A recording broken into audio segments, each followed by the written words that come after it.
Discuss गरौँ भन्दाखेरि यो ल्यान र वानको बारेमा डिस्कस गरौँ है।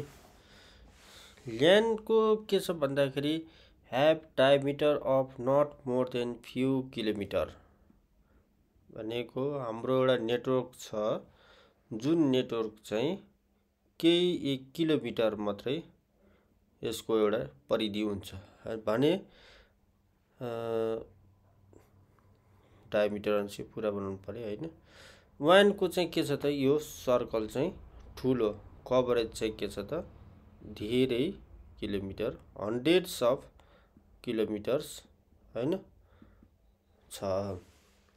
त्यसपछि total data rate of several कति छ त धेरै एमबीपीएस मा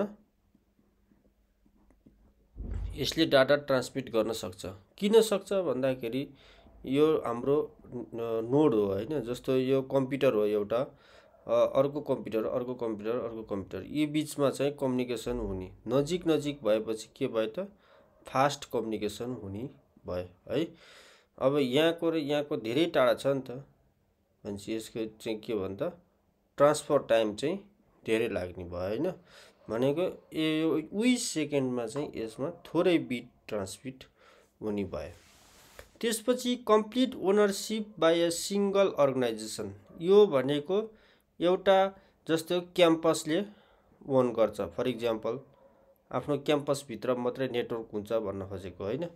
कम्प्युटर हैन मोबाइल प्रिन्टरहरू चाहिँ आफ्नो क्याम्पस भित्र मात्रै कनेक्सन हुने नेटवर्क हो भने यसरी यसलाई चाहिँ इन्टरनेटसँग भनेर त्यसरी बुझ्न हुँदैन है। यो चाहिँ यो फरक कुरा हो। इन्टरनेटै नहुँदाखेरि पनि यो नेटवर्क भित्र यो आफै यो डिभाइस भित्र चाहिँ आफ्नो डिभाइसहरू चाहिँ एउटा नेटवर्क भित्र चाहिँ कम्युनिकेट हुन सक्छन् है। तर यो वान चाहिँ के छ भन्दाखेरि यसरी हामीले नेटवर्क फरक बनाऊँ है। यहाँ भएको यति एउटा नेटवर्क हैन यो एउटा नेटवर्क अनि यो अर्को नेटवर्क यो फरक नेटवर्क हुन्। अब अर्को छ अर्को नेटवर्क हैन यो एउटा नेटवर्क यो दुईटा यो तीनटा यो चार फरक कम्पनी यो रिलायन्सले ओन गर्न सक्छ हैन। यो नेपाल टेलिकमले ओन गर्न सक्छ यो जियोले ओन गर्न सक्छ यो एनसेलले ओन गर्न सक्छ फरक हुन सक्छ। त्यसपछि यो वानमा चाहिँ के छ ल्यानमा चाहिँ confined to a room building campus भन्यो हैन। जस्तो तपाईको यो पीएन क्याम्पस भित्रको नेटवर्क हो भने हैन इन्टरनेटसँग जोड्न हुँदैन है। तपाईले अहिले चाहिँ इन्टरनेटलाई बिर्सिनुस् है। यो आफ्नो नेटवर्क भित्र हैन यो आफ्नो परिधि भित्र चाहिँ यहाँ बीचका जतिसुकै कम्प्युटर होस् हैन साहामा कम्प्युटर हुन्छ नि त हैन साहामा यसको चाहिँ एउटा स्विच होला हैन कम्युनिकेसन गर्नलाई अथवा राउटर होला हैन। यसरी चाहिँ एक आपसमा यिनीहरु के छ त कम्युनिकेट गर्न सक्छन् है। त्यसपछि अर्को यो वानको चाहिँ के छ त span intercity country or continent पुरै विश्व नै यसले कभर गर्न सक्छ है। पुरै अर्थ नै कभर गर्न सक्छ। इरर रेट इज लेस यसमा इरर हुने सम्भावना कम छ भने यसमा धेरै छ हैन।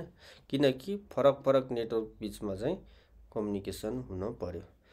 Simple protocol can be used यस भित्र चाहिँ सामान्य प्रोटोकल भनेको के हो भन्दाखेरि प्रोटोकल भनेको यसको उत्तर के हुनुपर्छ भन्दाखेरि व्हाट व्हेन वेयर हाउ हैन।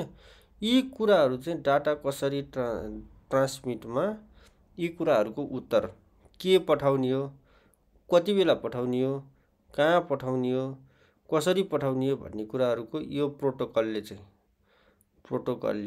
प्रोटोकलहरु विभिन्न प्रोटोकलहरु बनाएका हुन्छन् हैन। जस्तो ल्यान प्रोटोकल एटीएम प्रोटोकल हैन फरक प्रोटोकलहरु हुन्छ हैन।